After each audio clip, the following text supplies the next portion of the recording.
जय हिंद दोस्तों, और आप सभी का स्वागत है प्रीतम एकेडमी परिवार में। और मैं हूं पंकज कुमार। तो बात करेंगे झारखंड बोर्ड के वीकली टेस्ट पेपर का। और ये वीकली टेस्ट पेपर 9 नवंबर को जो क्लास 10th का सामाजिक विज्ञान का परीक्षा होने वाला है ना, इसके इंपॉर्टेंट प्रश्नों पे बात करेंगे। और इससे पहले हम लोगों ने क्लास 10th का सेट 1 और सेट 2 ले लिया है, और आज हम लोग सेट 3 सामाजिक विज्ञान के सेट 3 पे हम लोग बात करेंगे। तो वीडियो को शुरू से लेकर लास्ट तक जरूर देखिएगा। और वीडियो अगर पसंद आया ना, और आपको लग रहा है कि यहाँ से प्रश्न पूछे जा सकते हैं, तो चैनल को सब्सक्राइब जरूर कर दीजिएगा, ताकि आने वाले समय में आपके बोर्ड एग्जाम के साथ साथ आपके वीकली टेस्ट पेपर की भी तैयारी अच्छे ढंग से यहाँ से करवा दी जाएगी। तो बात करते दोस्तों इंपॉर्टेंट प्रश्नों पे। तो सबसे पहला प्रश्न है कि निम्नलिखित में से कौन सा खनिज पदार्थ के अवशिष्ट भार को त्यागता हुआ चट्टानों के अपघटन से बनता है। तो बोलता है कि ऐसा कौन सा खनिज पदार्थ है जो अपने अवशिष्ट भार को त्याग देता है और चट्टानों में अपघटन से बन जाता है। ऑप्शंस क्या है आपका? कोयला, बॉक्साइट, सोना या जस्ता। तो आंसर क्या होगा? बॉक्साइट। क्या हो जाएगा? बॉक्साइट। तो बॉक्साइट जो होता है ना, वो खनिज पदार्थ में जो अवशिष्ट होता है उसको त्याग देता है, और फिर जो है वो उसके अपघटन से बनता है। तो क्या होगा? उसका आंसर जो होगा बॉक्साइट होगा। अगला प्रश्न है कि झारखंड में स्थित कोडरमा निम्नलिखित में से किस खनिज का अग्रणी उत्पादक है। तो अगर मैं झारखंड के कोडरमा जिला का मैं बात करूं ना, तो यहाँ पे सबसे ज्यादा अबरक का उत्पादन होता है। तो ऑप्शन नंबर बी क्या होगा आपका? सही होगा। अगला प्रश्न है आपका कि निम्नलिखित चट्टानों में से किस चट्टान के स्तरों में खनिजों का निक्षेपण और संचय होता है। देखिए, निक्षेपण का मतलब क्या? जो जितने भी खनिज होते हैं ना, वहां पे वो पाए जाते हैं, वहां पे वो बनते हैं या वो जमा रहते हैं। ऑप्शन क्या? तलछली चट्टानों में, अग्नेय चट्टानों में, कांतरी चट्टानों में, इनमें से कोई नहीं। तो आंसर क्या होगा आपका? कांतरी चट्टान। तो जो भी कांतरी चट्टान होते हैं ना, यहाँ पे आपको खनिज जो है आपको देखने के लिए मिलेगा। अगला प्रश्न आपका कि मोनेजाइट रेत में निम्नलिखित में से कौन सा खनिज पाया जाता है। तो देखिए, जो आपका मोनेजाइट रेत होता है ना, इसमें आपका थोरियम पाया जाता है। क्या पाया जाता है? थोरियम। याद रखिएगा, ये बड़ा इंपॉर्टेंट सा प्रश्न है और हर बार पूछा गया है कि मोनेजाइट रेत में कौन सा खनिज पाया जाता है। तो थोरियम पाया जाता है। अगला प्रश्न है कि भारत का सबसे बड़ा बॉक्साइट उत्पादक राज्य कौन सा है। सबसे ज्यादा बॉक्साइट का उत्पादन कौन करता है? तो मैं आपको बता दूं, उड़ीसा। कौन करता है? उड़ीसा जो है सबसे ज्यादा बॉक्साइट का उत्पादन करता है। प्रश्न है आपका 6 नंबर का कि कर्नाटक के लौह अयस्क खाने 100% इकाई है, ये क्या काम करती है। तो आयात करती है, औद्योगिक करती है, निर्यात करती है, कि सामाजिक तथा आर्थिक काम करती है। तो देखिए, कर्नाटक की जो लौह अयस्क है ना, ये सबसे ज्यादा क्या करती है? निर्यात करने का काम करती है। क्या करती है? निर्यात करने का काम करती है। अगला प्रश्न आपका कि इसमें पवन महाशक्ति का दर्जा प्राप्त है, यानी कि सबसे ज्यादा पवन ऊर्जा से जो बिजली का उत्पादन होता है, यानी कि पवन से जो ऊर्जा का उत्पादन सबसे ज्यादा किस देश में होता है। तो ऑप्शन क्या आपका? रूस, चीन, अमेरिका और भारत। तो आंसर क्या होगा आपका? भारत। भारत में सबसे ज्यादा पवन का जो है उसको शक्तिशाली देश माना गया है। अगला प्रश्न आपका कि मैग्नीशियम नमक तथा ब्रोमाइन जैसे खनिज अधिकतर प्राप्त होते हैं। तो देखिए, मैग्नीशियम का बात किया जाए, नमक का बात किया जाए, या ब्रोमाइन का बात किया जाए, तो सबसे अधिक कहाँ आपको प्राप्त होता है? तो समुद्र जल से, अवसादी चट्टानों से, जलोढ़ के जमाव से, और क्या है कि आपकी घाटी तल के रेत से। तो आपको पता होगा कि जो भी आपके मैग्नीशियम का बात करो, या नमक का बात करो, या जो ब्रोमाइन होता है, तो ये समुद्र जल में पाया जाता है। आप ऐसे भी समझ सकते हो कि जो भी नमक होता है ना, तो नमक कहाँ पाया जाएगा? समुद्र के जल में। तो समुद्र का जल होगा। ऑप्शन नंबर 1 क्या होगा आपका? सही होगा। अगला प्रश्न क्या है आपका कि गुजरात का सबसे महत्वपूर्ण तेल क्षेत्र क्या है। तो अगर मैं बात करूं गुजरात के सबसे महत्वपूर्ण तेल क्षेत्र का, तो क्या है? अलंकारेश्वर। क्या आपका? अलंकारेश्वर जो होगा आपका सही आंसर होगा। और देखिएगा, डिगबोई जो है ना, वो असम का महत्वपूर्ण तेल शोधक है, ये बात आपको याद रखना है। अगला प्रश्न 10 नंबर का कि सर्वोत्तम प्रकार का लौह अयस्क है। तो सबसे अच्छा जो होगा ना, वो लौह अयस्क क्या है? ऑप्शंस क्या है? हेमेटाइट, मैग्नेटाइट, लिमोनाइट, और इनमें से कोई नहीं। तो 10 का आंसर क्या होगा? ऑप्शन नंबर बी क्या होगा? जो आपका मैग्नेटाइट जो है वो सर्वोत्तम क्या है? आपका लौह अयस्क है। अगला प्रश्न 11 नंबर का कि बॉक्साइट से प्राप्त किया जाता है। बॉक्साइट से क्या प्राप्त होगा? तो बॉक्साइट से जो है आपको एल्युमिनियम प्राप्त किया जाता है। तो ऑप्शन नंबर बी क्या होगा आपका? सही होगा।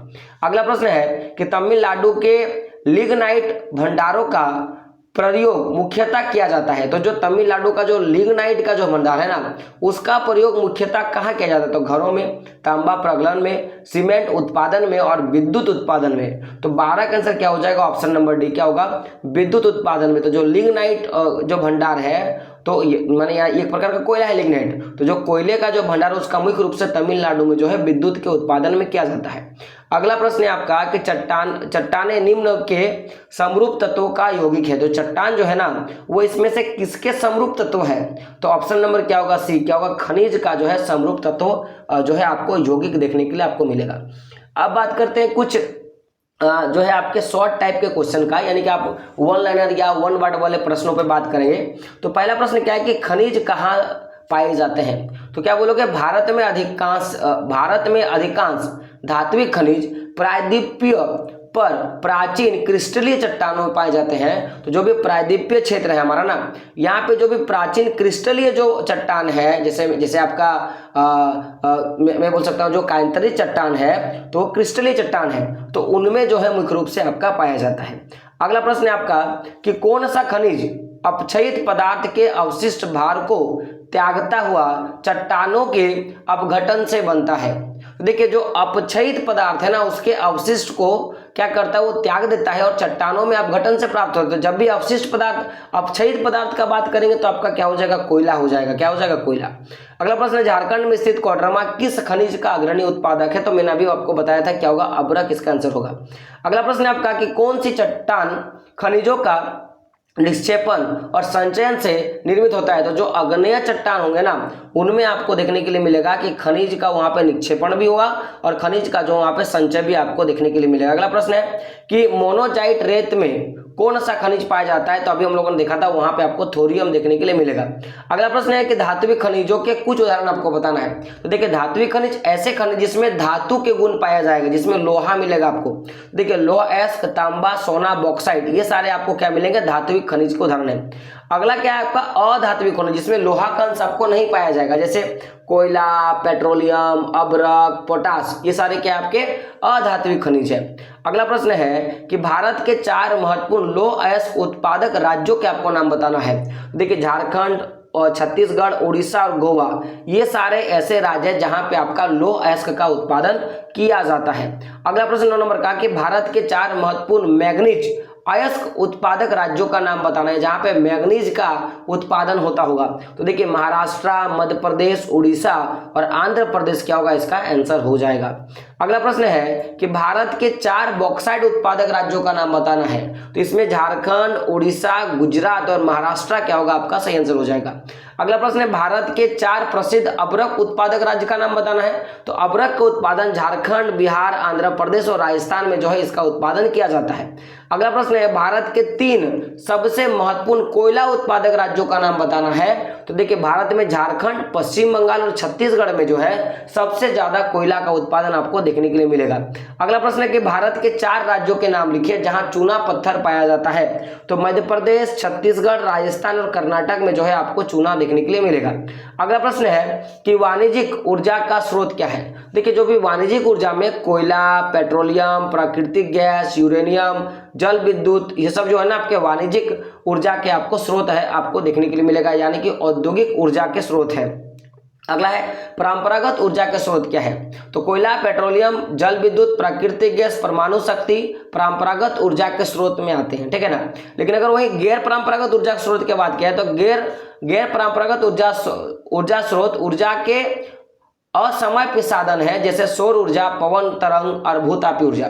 तो देखिए, ऐसे ऊर्जा के स्रोत जो कभी समाप्त नहीं हो सकते, वो यूनिवर्सल है, कभी खत्म नहीं होगा, तो वो आपके गैर परंपरागत ऊर्जा स्रोत में आता है, जैसे सौर ऊर्जा है ना, कभी सनलाइट खत्म नहीं होगा, पवन ऊर्जा कभी हवा खत्म नहीं होगा, भूतापी ऊर्जा जो जमीन का गर्मी है वो कभी खत्म नहीं होगा। तो ये सारे आपके क्या हैं? आपके गैर परंपरागत। लेकिन परंपरागत जैसे कोयला, पेट्रोलियम, जल विद्युत, प्राकृतिक गैस, परमाणु शक्ति, तो ये सारे जो है ना वो खत्म हो जाते हैं, एक समय जाके वो खत्म हो जाएंगे, ठीक है ना।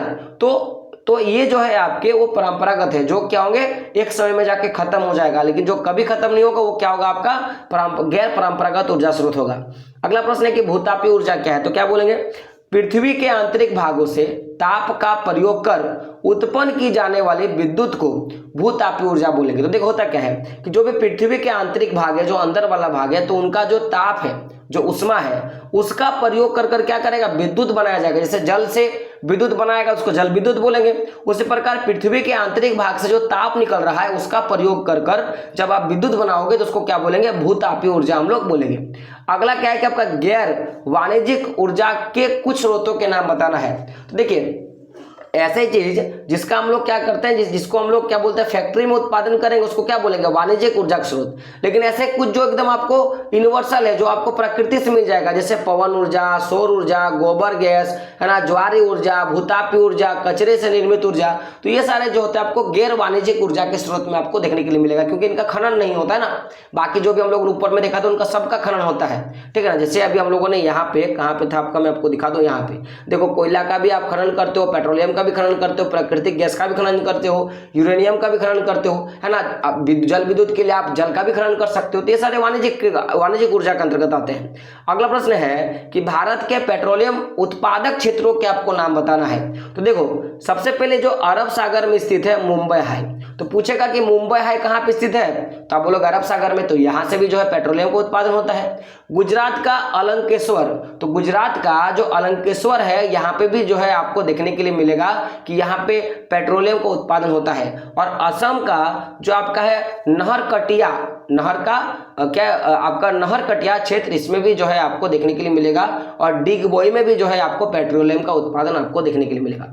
अब अगला प्रश्न है कि कौन से दो राज्य हैं जिनमें कोयले के सबसे बड़े भंडार और निक्षेप है। सबसे ज्यादा कोयला दो क्षेत्रों में पाया जाता है, एक तो झारखंड में और दूसरा पश्चिम बंगाल में। एक इंपॉर्टेंट प्रश्न जो मैं आपको करवा देता हूं, प्रश्न अक्सर पूछा जाता है कि खनिज क्या है। सबसे पहला प्रश्न पूछेगा इसका आर्थिक महत्व बताना है, कि इसका जो है इकोनॉमिकल क्या वैल्यू है, इसके बारे में बताना। तो बात करेंगे इस पे। तो खनिज प्राकृतिक, रासायनिक, यौगिक है।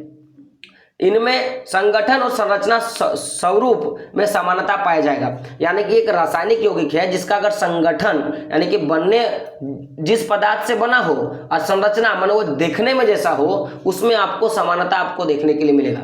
यह सेलों और अयस्कों के अवयव है। ये क्या है, जो भी सेल है, चट्टान है, और जो भी अयस्क उसके अवयव हैं। इनकी उत्पत्ति भूगर्भ में हो रही है विभिन्न भूगर्भिक वैज्ञानिक प्रक्रियाओं द्वारा। तो जो भी भूगर्भ में होने वाली जो भी वैज्ञानिक प्रक्रिया है उसके द्वारा जो है खनिजों का निर्माण होता है। वहीं अगर बात किया जाए आर्थिक महत्व के बारे में, तो सबसे पहला पॉइंट क्या है कि खनिजों का अपना विशेष महत्व देता है, क्योंकि मानव की प्रगति में इनका बहुत अधिक योगदान है। अगर मानव विकास कर रहा है उसमें खनिज का जो है बहुत बड़ा योगदान आपको देखने के लिए मिलेगा। और अगला प्रश्न क्या है कि औद्योगिक युग में विभिन्न प्रकार के खनिजों का भारी प्रयोग किया जाना भी उनके आर्थिक महत्व पर क्या करता है, प्रकाश डालता है। कि वर्तमान समय में आप देखोगे ना तो बहुत ज्यादा मात्रा में कोयले का या जो भी ऊर्जा के स्रोत है उसका उपयोग होता है, तो जिससे हमारी आर्थिक स्थिति क्या होगी, ज्यादा अच्छी होती है। तो जितने भी इंपॉर्टेंट प्रश्न थे मैंने आपको करवा दिया। अब आपका काम इन प्रश्नों को रट लेना, इनको याद कर लेना, और साथ ही साथ जो भी हमारा टेलीग्राम ग्रुप है या जो भी हमारा व्हाट्सएप ग्रुप है उस पर आपको ज्वाइन हो जाना। तो मिलते हैं अगले वीडियो में, तब तक के लिए चैनल को सब्सक्राइब कर लीजिएगा। जय हिंद, जय भारत।